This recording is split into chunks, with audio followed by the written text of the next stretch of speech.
ছোটরা বড়দেরকে শ্রদ্ধা করবে না, বড়রা ছোটদেরকে স্নেহ করবে না। আবার রাস্তাঘাটে প্রকাশ জানা বা বিচার শুরু হয়ে যাবে,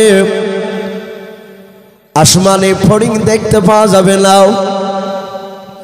আল্লাহর নবী জনাবে মুহাম্মদ রাসূলুল্লাহকে ডাক দিয়ে বলেন, আল্লাহ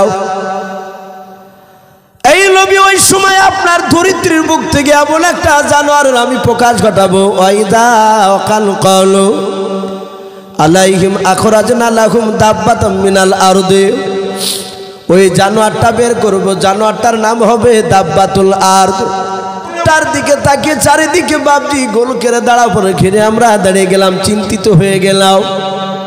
চারিদিকে পানি, বাঘ ভালুক সিংহ, জঙ্গলের ভিতর ঘর, তার ভিতর ঘর, তার ভিতর ঘর, তার ঘরের ভিতরে এই মানুষটা জিন্দ্রি দিয়ে বাঁধা, এই লোকটাকে কে খাবার খেতে দেয়।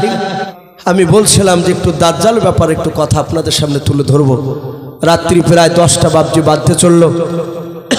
আমার বিশ্ব নবী জনাবে মুহাম্মদ রাসূলুল্লাহ সাল্লাল্লাহু তাআলা আলাইহি ওয়াসাল্লাম ভবিষ্যৎবাণী, আমাদের এটা আকীদা, একমাত্র বাপজি গায়বের খবর,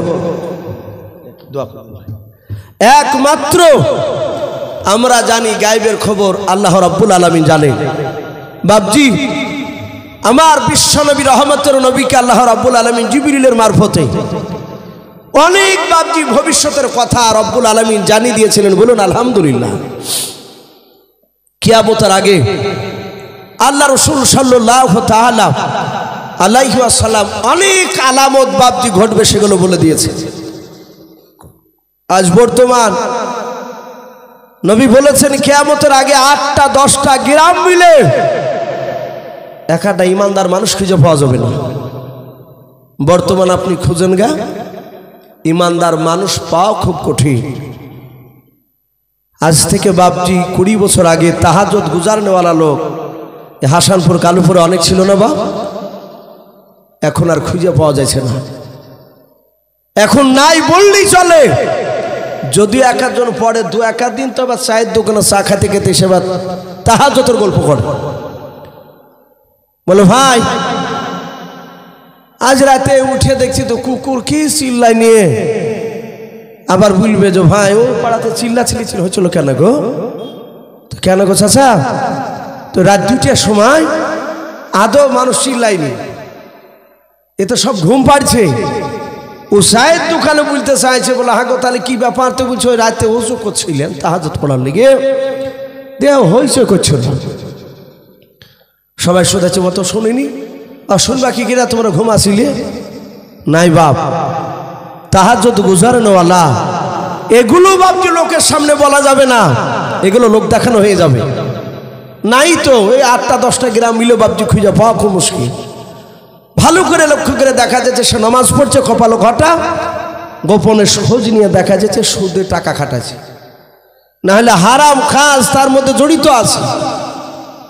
ইমানদার আল্লাহওয়ালা লোক পাওয়া খুব কঠিন, এটা রাসূল বলেছে। কিয়ামতের আগে 15টা আলামত ঘটবে, তার মধ্যে থেকে সবচেয়ে আলামত, কিয়ামতের একটা বড় আলামত, সেটা হচ্ছে দাজ্জাল। আল্লাহ রাসূল সাল্লাল্লাহু তাআলা আলাইহি ওয়াসাল্লামের জামানায় শুধু নয়, আদম আলাইহিস সালাম দাজ্জালের ভয় দেখালছে, শীষ নবী দাজ্জালের কথা বলেছে, ইউনুস নবী আলাইহিস সালাম দাজ্জালের কথা বলেছেন তার উম্মতকে, যাই উম্মতরা দাজ্জালের ফিতনা থেকে সাবধান, দাজ্জাল থেকে সাবধান। একবার ঈসা নবী পর্যন্ত সবাই বলেছে আপন আপন উম্মতকে দাজ্জাল থেকে সাবধান, কিন্তু তারা বলেনি যে তাদের উম্মত থেকে দাজ্জাল হবে। আর আপনার আমার রাসূল সাল্লাল্লাহু তাআলা আলাইহি ওয়াসাল্লাম নবী বলেছেন আমার উম্মতের মধ্যে থেকেই দাজ্জাল বেরিয়ে আসবে। কে বলেছেন এটা? মুহাম্মদ সাল্লাল্লাহু আলাইহি ওয়াসাল্লাম। আমার উম্মতের মধ্যে থেকে আসবে। রাসূল দাজ্জাল কেমন হবে তাও বলেছিলেন, যে দাজ্জাল হবে শর্ট টাইপের, ছোট, তার একটা চোখ হবে কানা, তার এই বাম দিকের চোখটা কানা হবে, একেবারে এভাবে কানা হবে না, কিন্তু তার এই চোখের মনির ওপরে একটা গোস্তের টুকরা ঝুলবে। ফাটা আঙ্গুর যেমন বাপজি কিনে এসলে ছেঁড়া বেড়া আঙ্গুর দেখে অরসি বোধ লাগে, আর চোখটা হবে ওই ধরনের, কিন্তু সে চোখে দেখতে পাবে না একটা চোখে। যারা ইমানদার তারা চিনতে পারবে, তার কপালে লিখাতে হবে কা ফের কাফার। কিন্তু বাপজি সেই লোকটা গোটা পৃথিবী সে ভ্রমণ করবে, সে ঘুরবে, যেই দিকে যাবে সেই দিকে লোক সবাই ওকে মানবে। রসুল এই দাজ্জালের বর্ণনা করেছে। হ্যাঁ, ওই সময়তে বাপজি উমার ফারুক তখন বাপজি মানে নিয়েছে। উমার ফারুক তিনি বাগানে, খেজুর বাগানের মাঠ দিয়ে যাচ্ছিলেন, তো দেখছে একটা বাচ্চা ছেলে একদম সেই ওই কোয়ালিটি, একদম রসুল যেভাবে ব্যান করেছে দাজ্জালের ওই রকমেরই বাচ্চা ছেলে, ছোট্ট একটা ছেলে, বছর 6 কেউ বলেছেন 8 থেকে 10 বছর। ওই বাচ্চাটা বাগানে খেলা করছিল, লোকেরা বলা বলি করছে বাচ্চা ছেলেটা অন্তরের খবর বলে দেয়। বলুন আস্তাগফিরুল্লাহ। অন্তর খবর কে বলে? আমার আল্লাহ। উমার ফারুক ছেলেটার কাছে গিয়ে কয়েকটা পরীক্ষা করলেন। এটা আজীব ব্যাপার, এ তো বলে দিচ্ছে অনেক কথা। আল্লাহ রসুল ছিলেন, রসুলকে গিয়ে বলেন হুজুর, মক্কা নগরে খাজরা বংশের একটা বাগানে, খাজুর বাগানে একটা বাচ্চা ছেলে, আপনি মনে মনে যা বলবেন তা বলে দিছে। বলে তাই নাকি? বলে হ্যাঁ। সাথে হাতে রসুলুল্লাহকে উমার ডেকে নিয়ে গেলেন। ডেকে নিয়ে যাওয়ার পরে রসুলুল্লাহ পা টিপে টিপে টিপে টিপে বাপজি ফেললেন যেন বুঝতে না পারে।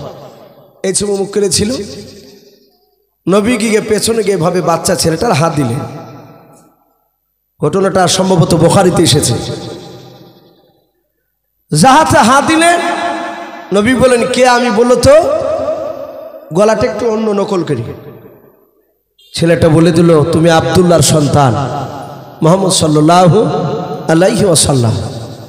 নবী দেখলেন তো বলে দিল নাম আমার। নবী বলেন আমার দিলে কি বলছে বলধেনি তুই? বাচ্চাটা বললে আপনি এই কথা বলছিলেন। নবীর সাথে মিলল না। নবী বললেন এই অন্তর খবর বলবে কি করে? এ বলতে পারবে না। আন্দাজাকে একটা কথা বলতে যে হয়ে যায়, এর কাছে একটা জিন আছে। উমারে ফারুক বলেন এই লোকটাকে আস্তে আস্তে হঠাৎ করে উধাও হয়ে গেল। ওই বাচ্চা ছেলেটাকে আর কেউ দেখতে পায় না, মক্কা নগরে কেউ দেখতে পায় না। নবী মসজিদে নববীতে আলোচনা করছিলেন, যেমন আপনারা বসে আছেন। অনেকগুলো সাহাবায়ে কেরাম ছিলেন। নবী ওই দাজ্জালের ব্যাপারে আলোচনা করতে করতে বলেন সাহাবারাও, আমার উম্মতের মধ্যে থেকে দাজ্জাল বেরিয়ে আসবে, খবরদার তোমরা দাজ্জালের কথা শুনবা না। যারা শুনবে তারা জাহান্নামী হবে, আর যারা দাজ্জালের কথা শুনবে না তারা জান্নাতি হবে। সাথে হাতে বাপজি 50 থেকে নয় 70 থেকে 69 জন সাহাবা দাঁড়িয়ে বলেন ইয়া রাসূলুল্লাহ, ইয়া হাবিব আল্লাহ, আমরা কি ওই দাজ্জালকে দেখতে পাবো না? নবী বলেন না। আবার বলেন হুজুর, ওই দাজ্জালকে দেখতে পেলে আমাদের জীবদ্দশায় লোকটা কলেমার দাওয়াত দিলে আমরা তার কথা আর মানতাম না। নবীজি বললেন এই তোমরা দেখবা? বলে হুজুর দেখলে ভালো হতো। রাসূল বললেন 70 থেকে 69 জন সাহাবা দাঁড়িয়ে যাও। দাঁড়িয়ে গেলে, দাঁড়িয়ে যাওয়ার পরে নবী বলেন ওই দেখো সাগরে নৌকা দেখতে পাচ্ছ পালতোলা? ওগুলো বাপজিরা হয়তো দেখেছে, বয়স্ক যারা মানুষ আছে, বাতাসের সাহায্য চলতো। এখন তো সব ইঞ্জিল ফিট করা, তখন ইঞ্জিল ছিল না। বলে ওই নৌকায় চেপে তোমরা পশ্চিম দিকে কলমার দাওয়াত নিয়ে যাবা, উত্তর দিকে যাবা না। নবীজি নিজে বারণ করলেন। সাহাবারা বলেন আমরা নবীজির কাছ থেকে সাগর পাড়ে গেলাম, দেখলাম পালতুলা নৌকা, 70 থেকে 69 জন সাহাবা নৌকার উপর চাপলেন। বাতাস বইতে শুরু করলো, উত্তর দিকে যাবে। কোন দিকে নৌকা? উত্তর দিকে। সাহাবারা বলেন শত চেষ্টা করে নৌকা পশ্চিম দিকে ঘোরাতে পারলাম না। সাহাবারা বলে দেখলাম নৌকাটা ভাসতে ভাসতে গিয়ে এক দ্বীপের কিনারায় গিয়ে লেগে গেল। আপনারা শিক্ষিত সমাজের মানুষ, দ্বীপ কাকে বলে আশা করি আপনারা অনেকেই জানেন। চারিদিকে পানি আর মাঝখানে মাটি, জঙ্গল। সাহাবারা বলেন দ্বীপের এক কিনারায় গেলে ওই নৌকাটা লেগে গেল। সাহাবা কজন আছে বললাম? 70 থেকে 69 জন সাহাবা। ওই জায়গাতে দ্বীপের কিনারায় গিয়ে যখন বাবজি লেগে গেল, সাহাবারা বলেন আমরা নামবো কি নামবো না আলোচনা শুরু করেছি। কিছু সাহাবা বলছে এই ভাই চল না আমরা ভিতরটা একটু ঘুরে আসি, চলি যখন এসেছে নৌকা। আর একজন বলল ভাই এদিকে তো নবী যেতে বারণ করেছিলেন। বলে আমরা ইচ্ছাকৃত আসি নাই, বাতাসি নিয়ে চলে এসেছি।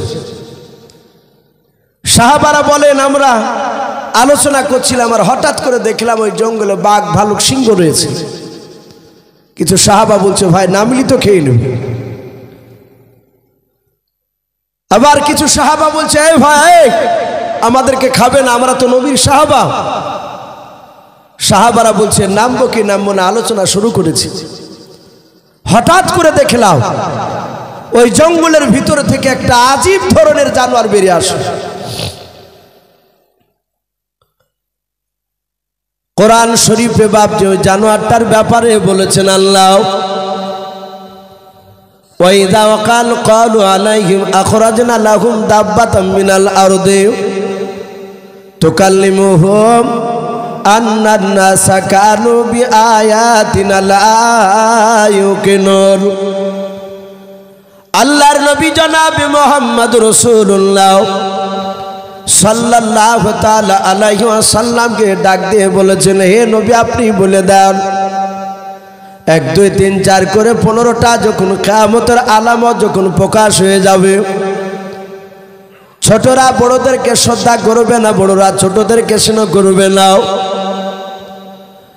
আবার রাস্তাঘাটে প্রকাশ জানা বা বিচার শুরু হয়ে যাবে, আসমানে ফড়িং দেখতে পাওয়া যাবে না। আল্লাহর নবী জনাবে মুহাম্মদ রাসূলুল্লাহকে ডাক দিয়ে বলেন আল্লাহ এই নবী ওই সময় আপনার ধরিত্রীর বুক থেকে এমন একটা জানোয়ারের আমি প্রকাশ ঘটাবো, ওয়াইদা ওয়াকাল ক্বালু আলাইহিম আখরাজনা লাহুম দাব্বাতাম মিনাল আরদি। ওই জানোয়ারটা বের করব, জানোয়ারটার নাম হবে দাব্বাতুল আরদ তুকাল্লিমুহুম। ওই জানোয়ারটা মানুষের মতো কথা বলবে, আন্নান নাসা কথা বলবে মানুষের মতো, কানু বিআয়াতিনা লা ইউকিনুন। ওই জানোয়ারটা সারা পৃথিবী বাপজি ভ্রমণ করবে। আল্লাহর নবী জনাবে মুহাম্মদ রাসূলুল্লাহ সাল্লাল্লাহু তাআলা আলাইহি ওয়াসাল্লাম তিনি বলেন, মুসলিম শরীফের বাবা হাসিয়াতে পাওয়া যায় সেদিন কাপ বাপজি আপনার যে দুটো পাহাড় বাপজি পাওয়া যায়, সফা আর মারওয়া পাহাড় কেতাবে পাওয়া যায়। ওই মারওয়া পাহাড়টা বাপজি সেদিন চৌচির হয়ে যাবে, যেদিন বেড়ে আসবে ওই পাহাড়টা বাপজি পেট ফেটিয়ে বেরিয়ে যাওয়ার পর ওই জানোয়ারটা বাপজি দাব্বাতুল আর জানোয়ারটা বেরিয়ে আসবে। যে জানোয়ারটা সাহাবারা বলেন আমরা দেখলাম জঙ্গলের ভিতর থেকে বেরিয়ে আসলাম। আল্লাহর নবী জনাবে মুহাম্মদ রাসূলুল্লাহ সাল্লাল্লাহু তাআলা আলাইহি ওয়াসাল্লামের সাহাবারা বলেন দেখলাম ওই জানোয়ারটা সেদিন জঙ্গল থেকে বেরিয়ে আসার পর একেবারে নৌকার 2 থেকে বাপজি 2.5 হাত কিংবা 3 হাত সামনে এসে দাঁড়িয়ে গেল। সাহাবারা বলেন দেখলাম জানোয়ারটার হাত দুখানা ছিল বাপজি বাঁদরের মতো, তার বাপজি আপনার গলাখানা ছিল ওটের গলার মতো, বাপজির মুখখানা লম্বাও। ওই জানোয়ারটার পা থেকে বাপজি মাথা পর্যন্ত মা বোনাদের যেমন মাথায় বড় বড় চুল রয়েছে, ওই রকম বড় বড় বাপজি চুলে গোটা শরীরখানা বাপজি ঢাকা ছিল। সাহাবারা বলেন ওই জানোয়ারটার মুখখানা চিনতে পারছিলাম না। হঠাৎ করে জানোয়ারটা আমাদের নৌকার সামনে আসার পর হাতখানা আকাশের দিকে উঁচু করে চিৎকার করে বলেছিল, ওগো নবীর সাহাবারা, তোমরা চিন্তা করো না, ভয় পেও না, তোমরা নৌকা থেকে নেমে সোজা দ্বীপের ভেতরে চলে যাও। সাহাবায়ে কিরামদের মধ্যে থেকে সব সাহাবারা বলেন আমরা সবাই মিলে চুপচাপ বসেছিলাম, দাঁড়িয়েছিলাম। সাহাবার মধ্যে থেকে একজন বিশিষ্ট সাহাবা, যেনার নাম আনাস বিন মালিক রাদিয়াল্লাহু তাআলা আনহু বলে নাম পাওয়া যায়। ওই আনাস বিন মালিক সাহাবা, ওনার ব্যাপারে বাপজি পাওয়া যায়।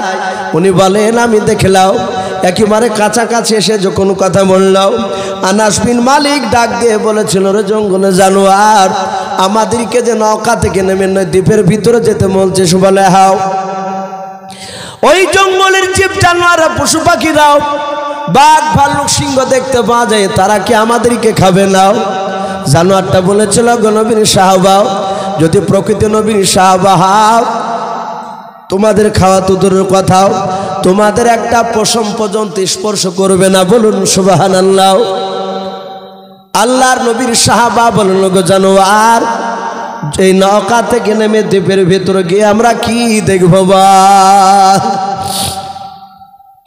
ওই জানোয়ারটা বলেছিল, নবীর সাহাবারাও, নৌকা থেকে নেমে সোজা দ্বীপের ভিতরে তুমি চলে যাও। দ্বীপের ভেতরে যাওয়ার পর দেখবা একটা ঘর দেখতে পাবা। ওই ঘরে দরজা শিকল লাগানো আছে, দরজাটা খুলবাও। খোলার পর ভেতরে আর একটা দরজা দেখতে পাবা, ওই দরজার শিকলটা খুলবাও। আর একটা দরজা দেখতে পাবা, 3 নাম্বার দরজার শিকলটা খোলার পর তোমরা দেখবা একটা মানুষ ওই ঘরের ভিতরে ভরা আছে, তার সাথে তোমরা কথা বলে এসো। সাহাবারা বলে, জানোয়ার যেভাবে বললো সেইভাবে আমরা চলে গেলাম। ঘরের ভিতরে ঘর, তার ভিতরে ঘর, তার ভিতরে যাওয়ার পর দেখলাম জঙ্গলের বাপজি আপনার জানোয়ারটা নয়। ওই জানোয়ারটা যেইভাবে বাপজি বলেছিল সেইভাবে দেখলাম, ঘরের ভিতরে ঘর, তার ভিতরে ঘর। 3 নাম্বার ঘরের দরজা কেন খোলার পর একটা মানুষ দেখলাম, তার হাত দুখানা বাপজি গলার সাথে জিঞ্জিরি দিয়ে বাঁধা ছিল, তার পা দুখানা দেখলাম কাঠের সাথে বাঁধা আছে জিঞ্জিরি দিয়াও। সঙ্গে সঙ্গে বাপজি জানোয়ারটা নয়। সাহাবারা বলেন আমরা ওই লোকটার দিকে তাকিয়ে চারিদিকে বাপজি গোল করে দাঁড়া পড়ে ঘিরে আমরা দাঁড়িয়ে গেলাম, চিন্তিত হয়ে গেলাম। চারিদিকে পানি, বাঘ ভালুক সিংহ, জঙ্গলের ভিতর ঘর, তার ভিতর ঘর, তার ভিতর ঘর, তার ঘরের ভিতরে এই মানুষটা জিঞ্জিরি দিয়ে বাঁধা। এই লোকটাকে কে খাবার খেতে দেয়? চিন্তা হবে না ভাব? স্বাভাবিক চিন্তা হওয়ার, একে কে খেতে দেয়? সাহাবায়ে কেরামরা বলে, দেখলাম আমরা কেউ কাউকে কথা বলি না, চুপচাপ দাঁড়িয়েছিলাম। সভাপতি ভাই যিনি আছেন, ভাই 10টা 15 বাজতে ছিল, ঠান্ডার সময়, আমার পরের বক্তাকে একটু রেডি করে নিয়ে আসলে একটু ভালো হয়। তা আমি বলছিলাম, সেরা বলে যে আমরা কেউ কাকে কথা বলছিলাম না। ওই জায়গাতে দেখলাম ওই জিঞ্জিরি দিয়ে যে বাঁধা ছিল, সে লোকটা সঙ্গে সঙ্গে ডাক দিয়ে বলল, তোমাদের বাড়ি কোথায়? ডাক দিয়ে বলল যে আমাদের বাড়ি হচ্ছে মদিনা শরীফে। বলুন আলহামদুলিল্লাহ, মদিনা শরীফে। সাহাবারা বলেন আমরা যাহাতে মদিনা বললাম। আর ওই লোকটা বলে, তোমাদেরকে কয়েকটা প্রশ্ন করব, তোমরা উত্তর দিতে পারবা? বলো ভাই, হ্যাঁ, যদি উত্তর দেওয়ার মতো হয় তাহলে উত্তর দিব, আর না পারলে আমাদের নবীর কাছ থেকে জেনে এসে বলে যাব। বলে তাই? বলে হ্যাঁ। বলে তোমাদের সত্যিকার বাড়ি মদিনা শরীফে? বলে হ্যাঁ। বলে মদিনা শরীফে একটা লোক নবুয়ত দাবি করেছে, তার নাম মুহাম্মদুর রাসূলুল্লাহ, বলুন সাল্লাল্লাহু আলাইহি ওয়াসাল্লাম। ও নবীকে ছিল। এরা সবাই বলে আমরা সেই নবীরই তো আমরা উম্মাত, আমরা সাহাবাতা। বলে গ্রামের লোকেরা তাকে কেমন নবী বলে মানে? বল। ডাক দিয়ে বলেছিল সবাই মানে। বলে সবাই মানে? বলে হ্যাঁ। বাপজি, সবাই মানার কথা আলোচনা করতে গিয়ে একটা বাচ্চা ছেলের কথা তুলে ধরলেন। আমার বিশ্ব রাসূল মক্কা থেকে যেদিন মদিনাতে যায়, মদিনার সব বাচ্চা ছেলেরা রসুলকে দেখার জন্য খাজুর গাছে দাঁড়িয়েছিল। বলুন আলহামদুলিল্লাহ। ব্যাগনি ধরে নবীকে সালাম দিয়েছিলেন। নবী খুশি হলেন। বিশ্ব নবী, দরদি নবী আমার। ওখান থেকে দেখলেন একটা বাচ্চা ছেলে রাসূলুল্লাহর পাশ যাচ্ছিল।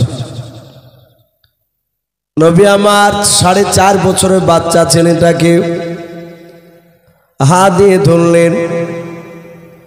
আমার দরদি নবী হাত দিয়ে ধরে বাচ্চা ছেলেকে বুকের সাথে জোরে জোরে নবী কাদার বলেন বাবা। নবীর কান্না দেখে 4 থেকে 4.5 বছরের বাচ্চা ছেলেটাও কাঁদছিল মদিনার। আল্লাহর নবী বলেন বাবা, মক্কার লোকেরা আমাকে চিনতে পারে না, আমাকে থাকতে দেয় না রে বাবা। মক্কার মানুষের আমাকে তাড়িয়ে দিয়েছে, আমি মক্কা থেকে পালিয়ে এসেছি তোমাদের দেশে। ওরে মদিনার বাবা, বলো তোমরা কি মদিনা থেকে আমাকে তাড়িয়ে দিবা? আমাকে কেমন ভালোবাসো বলো। ওই 4 বছর থেকে 4.5 বছরের ছোট্ট বাচ্চা ছেলেটা কেঁদে কেঁদে বলেছিল নবী। আল্লাহর নবীর চোখের পানিটা ভাবছে বাচ্চা ছেলেটা হাত দিয়ে মুছে দিলেন। কাদার বলে নবী গো, আপনাকে জীবনে আমরা মৃত্যুর পর মক্কাতে মদিনা থেকে যেতে দেব না। বলুন সুবহানাল্লাহ। ওগো নবী, আপনাকে এত ভালোবাসি, শুনে নেন, প্রয়োজন হলে এই বাচ্চা ছেলের জানটা পর্যন্ত আপনার পদতলে কুরবান দিতে রাজি আছে। বলুন সুবহানাল্লাহ। ডাক দিয়ে বলেন এই ছিল রাসূলুল্লাহর ভালোবাসা। মদিনার ছোট বড় সবাই ভালোবাসে। ওই যে জিঞ্জিরিতে বাঁধা ছিল সে জিজ্ঞাসা করছে, বলে তোমরা তাকে সত্য নবী বলে মানো? বলে মানে। বলে মদিনার সবাই মানে? বলে হ্যাঁ, মদিনার সবাই মানে। লোকটা বলল আসলে তো সত্য নবী মানবে না কেন? বলে যা, এক্ষুনি চলে যা, এক্ষুনি বেরিয়ে যা এখান থেকে। সাহাবা বলে আমরা দেখলাম কোথায় নবীজির বাড়ি, আর এই দ্বীপের ভিতরে, এখান থেকে রাসূলুল্লাহর খবর দিচ্ছে। চলে যাওয়াটাই ভালো হবে, যদি বিপদ আবার ঘনিয়ে আসে, এর বিপরীত যদি কিছু হয়ে যায় খারাপ। সাহাবারা বলেন আবার বাতাস নিয়ে এসে আমাদেরকে যেখান থেকে চেপেছিলাম সেই নদীর কিনারায় এসে লেগে দিল। চলে গেলাম। নবীজি বলেন সাহাবা তোমরা কি পশ্চিম দিকে কলমার দাঁত নিয়ে গিয়েছিলে? বলে হুজুর যেতে পারিনি, উত্তর দিকে বাতাস নিয়ে চলে গিয়েছে। নবী গো, উত্তর দিকে যেতে যেতে একটা লোকের সাথে দেখা হয়েছিল। সে লোকটা আপনার ব্যাপারে জিজ্ঞাসা করল। সে কে? আল্লাহর নবী বলেন ওগো সাহাবারাও, ওই জানোয়ারটার সাথে দেখা হয়েছিল তাকে চিনতে পেরেছো? বলে নাও। বলে ওই জানোয়ারটার নাম হচ্ছে দাব্বাতুল আদ। বলে হ্যাঁ, ওই জানোয়ারটা গোটা পৃথিবী ভ্রমণ করবে। ওই মারওয়া পাহাড় সেদিন চৌচির হয়ে যাবে, ফেটে যাবে। ওই পাহাড় থেকে বাপজি কিয়ামতের আগে বেরিয়ে আসবে। ওই জানোয়ারটার হাতে 2 রকমের 2টো জিনিস থাকবে। ওই জানোয়ারটার ডান হাতে থাকবে হযরত মুসা নবী পয়গম্বর আলাইহিস সালামের আশা মুবারক লাঠিকা নাও। ওই জানোয়ারটার পা কানা নয় বাবা, তার বাম হাতে থাকবে হযরতে ইউনুস নাই। হযরতে সুলাইমান নবী আলাইহিস সালামের আংটিখানাও ওই জানোয়ারটা প্রতিটা মানুষের কাছে গিয়ে বলবে কানু বিআয়াতিনা লা ইউকিনুন। এই বান্দা, তোমাদের কাছে কি জাহান্নামের কথা কোনো আলেম ওলামা শোনায় নাই? তোমাদের কাছে কি কোনো মানুষ জাহান্নামের কথা কি ভয়ের কথা শোনায় নাও? তোমাদের কাছে কি নবী রাসূল আসে নাই? এই কথা বাপজি বলবে। বলার পর যার কপালে বাপজি দাগ টেনে দিবে ওই ব্যক্তি চিরতরের মতো বাপজি জান্নাতে চলে যাবে। আর বাম হাত দিয়ে সুলাইমান নবীর আংটিখানা যার কপালে মেরে দিবে বাবা ইষ্টে, ওই ব্যক্তি চিরতরের মতো জাহান্নামে চলে যাবে। সাহাবারা বলেন হুজুর বুঝতে পারলাম। বলে এখন যদি যাও তাহলে ওই জানোয়ারটাকে দেখতে পাবা না। বলে এই শোনো, তোমরা ওই মানুষটাকে চিনতে পেরেছো কে? বলে না তো। বলে সাহাবা, কয়েকদিন আগে দাজ্জাল সম্পর্কে বলছিলাম, যে লোকটা আমার কথা জিজ্ঞাসা করেছে তার একটা চোখ কি কানা দেখেছো? বলে হ্যাঁ, কানা দেখতে পেয়েছি। বলে সাহাবারাও, যেই দাজ্জালের কথা আমি শোনাচ্ছিলাম সেই দাজ্জালই হচ্ছে ওই। বেশিরভাগ উলামারা লিখেছে ওই মক্কানগরে ছোট থেকে যে উধাও হয়ে গিয়েছিল তারপর থেকে লোকটাকে ওখানে বন্দী করে রাখা হয়েছে, সেও বেরিয়ে আসবে।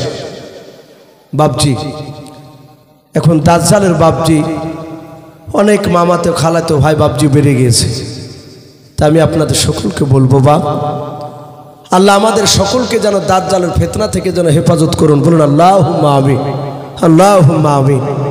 ভাই যাই হোক, প্রতিটা বাপজি ভাইকে আমার বলার উদ্দেশ্য এই যে বাপজি আমরা 5 ওয়াক্ত নামাজ পড়বো। বলুন ইনশাআল্লাহ। ভাই নামাজ ছাড়া গতি নাই। আজকে জালসা বাপজি দিয়েছে, যুবক ছেলেরা মেন উদ্দেশ্য হচ্ছে বাপজি গ্রাম থেকে কার আব্বা কার মা কার দাদা দাদি নানা নানি অনেকে চলে গিয়েছে আমাদের, তারা অন্ধকার কবরে বাপজি চাতক পাখি না চেয়ে আছে। আমরা জানি না তারা কবরে কোন অবস্থায় শুয়ে আছে। কবরবাসীরা বাপজি তারা চেয়ে থাকে যে একটু আমার জন্য হয়তো দোয়া করবে। অনেক মানুষ তো বাপজি ডাইরেক্ট কবর জিয়ারত করা নিষেধ বলছে যে যাওয়া যাবে না। এটা ভুল কথা ভাই। হ্যাঁ ডাকে 10:30 বাজতে ছিল, তখনই তো বললাম ভাই ভাই নিয়ে আসেন। 10:30 বাজছে, আমারও 2 ঘন্টার অনেক পার হয়ে গেছে ভাই। আর একটু কথা বলতে অসুবিধা হচ্ছে, অনেকে বুঝতে পারছে, বারবার শিলেশা চলে এসছে বলা।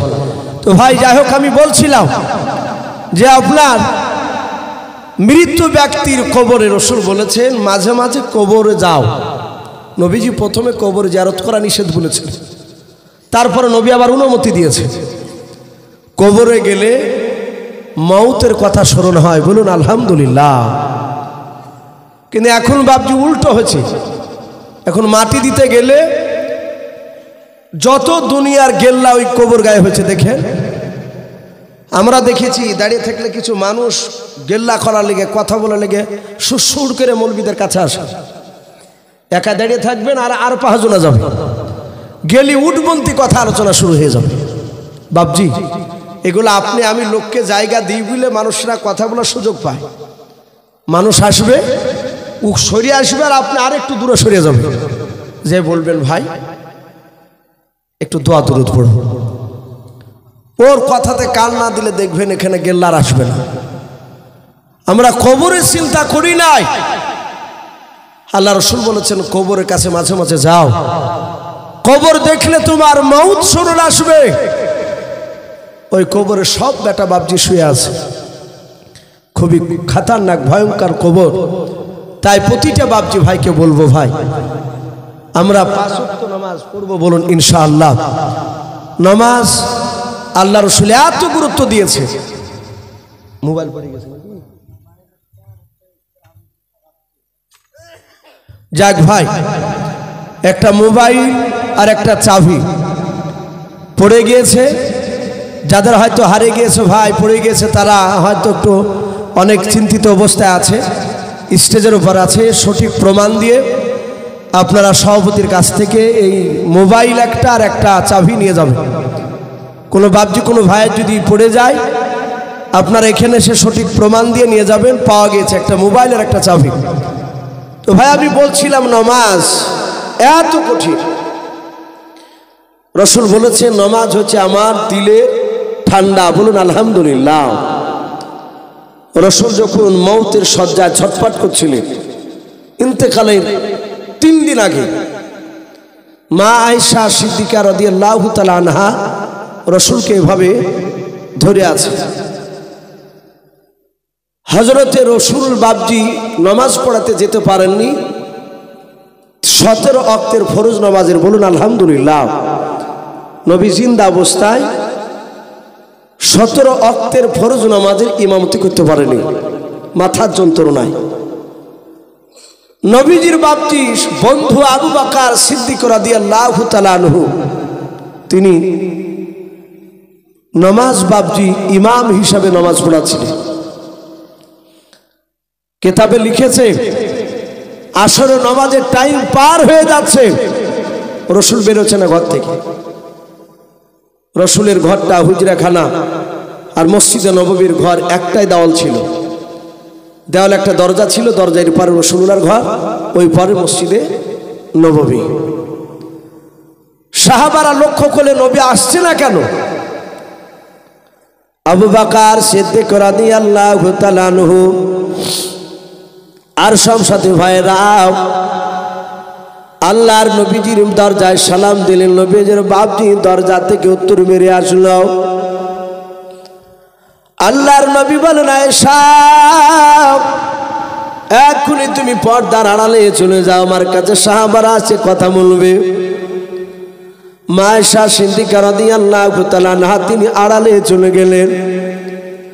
সাহাবারা সবাই নবীর কাছে গিয়ে বললেন, হুজুর আসরের নামাজের টাইম পার হতে চললো, নবী আপনি কেন যাচ্ছেন না?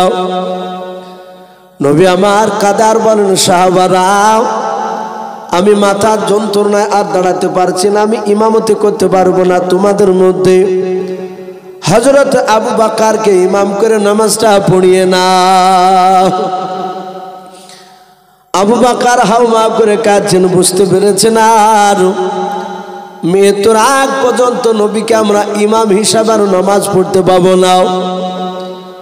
আল্লাহর নবী জনাবি মুহাম্মদ রাসূলুল্লাহ সাল্লাল্লাহু তাআলা আলাইহি ওয়াসাল্লাম তার জামাই উসমান গনি রাদিয়াল্লাহু তাআলা আনহু, আলী রাদিয়াল্লাহু তাআলা আনহু আস্তে করে বললেন, হুজুর আবু বকরকে ইমামতি করতে দিন না, আবু বকরের দিলটা নরম, উনি নামাজে দাঁড়াতে গিয়ে ইমামতি করতে গিয়ে হয়তো বেহুশ হয়ে পড়ে যাবে। আপনি আমাদের বন্ধু ওমর ফারুক রাদিয়াল্লাহু তাআলা আনহুকে দেন। আল্লাহর নবী জনাবে মুহাম্মদ রাসূলুল্লাহ সাল্লাল্লাহু তাআলা আলাইহি ওয়াসাল্লাম নবী বলেন, সাহাবারা আমি আবু বকরকে ছাড়া কাউকে আমি দেব না, আবু বকর ইমামতি করবে। সবাই নবীর কথা শুনে বাপজি নামাজে চলে আসলেন। আবু বকর সিদ্দিক রাদিয়াল্লাহু তাআলা আনহু তিনি ইমাম হিসাবে বাপজি দাঁড়িয়ে গিয়েছেন। আসরের নামাজের তিনি ইমামতি করতে লাগলেন। আবু বকর আল্লাহু আকবার বলে বাপজি তাহরিমা বাঁধে নিয়াত করলেন। আমার আয়েশা নবীজিকে বাপজি ধরে আছেন। আল্লাহর নবী বলেন, আয়েশা কে নামাজ পড়াই রে? আয়েশা আয়েশা ডাক দিয়ে বলেন, ইয়া রাসূলুল্লাহ, ইয়া হাবিবাল্লাহ, মসজিদে নববীতে ইমামতি করেছেন আমার আব্বাজান আবু বকর। নবী বলেন, আয়েশা একটু আস্তে করে দরজাটা খুলে দাও। দরজাখানা বাপজি খুলে দিলেন। আল্লাহ রাসূল বলেন, ওরে আয়েশা শুনে নাও, আমি সোজা হয়ে দাঁড়াতে পারি না রে আয়েশা, আমাকে পাঁজা মেরে একটু উঁচু করে তুলে ধরাও। আয়েশা বলেন, নবীজিকে পাঁজা মেরে ধরে একটু তুলে ধরলাও। নবী কাঁদছিলেন, চোখ দিয়ে নবীজির পানি ঝরছিল। যাহাতে নবীজিকে তুলে ধরলাম আর দেখলাম নবীজি কান্না করতে করতে তিনি হাসতে লাগলেন। আল্লাহর নবীজির অর্ধাঙ্গিনী বিবি আয়েশা সিদ্দিকা রাদিয়াল্লাহু তাআলা আনহা ডাক দিয়ে বলেন, ওগো আল্লাহর নবী, যে আপনি কাঁদতে কাঁদতে কেন হাসতেছেন বলেন? ওগো নবী, এই সময় কেন আপনি হাসতেছেন রসুল একটু বলেন। দরদি নবী ডাক দিয়ে বলেন, আয়েশা শুনে নাও, এ হাসিটা দুঃখের হাসি নয় রে আয়েশা, এটা সুখের হাসি, আনন্দের হাসি। বলে নবী, আপনি কেন হাসতেছেন? কাঁদতে কাঁদতে হাসতেন বলেন। বলে আয়েশা, আমি তাকে দেখলাম আমি ইন্তেকাল করার পর আমার উম্মতেরা এভাবে জামাত করে তারা নামাজ আদায় করবে। আয়েশা, এই কিয়ামতের আগের দৃশ্যখানা আমি ইন্তেকাল করার পরে যে দৃশ্যখানা ঘটবে, এটা আমি বিশ্বনবী জিন্দা অবস্থায় আমি দেখে নিলাম। জোরে বলুন সুবহানাল্লাহ।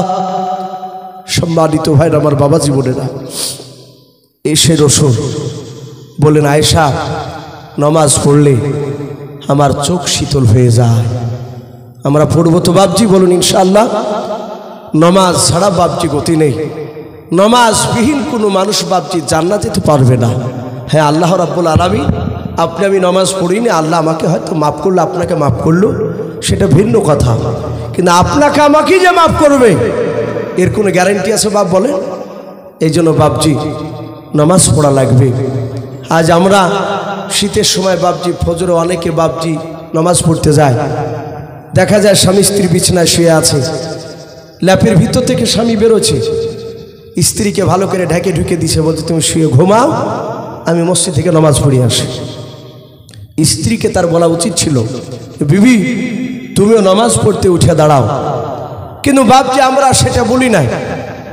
আপনার স্ত্রীকে ল্যাপে ঢেকে ধুয়ে যাচ্ছেন নামাজ পড়তে, আপনি নামাজ পড়ছেন, স্ত্রীকে বললেন না। এই স্ত্রীতে কিয়ামতের ময়দান আপনার কলা ধরে হাত ধরে আপনাকে জাহান্নামে নিয়ে যাবে।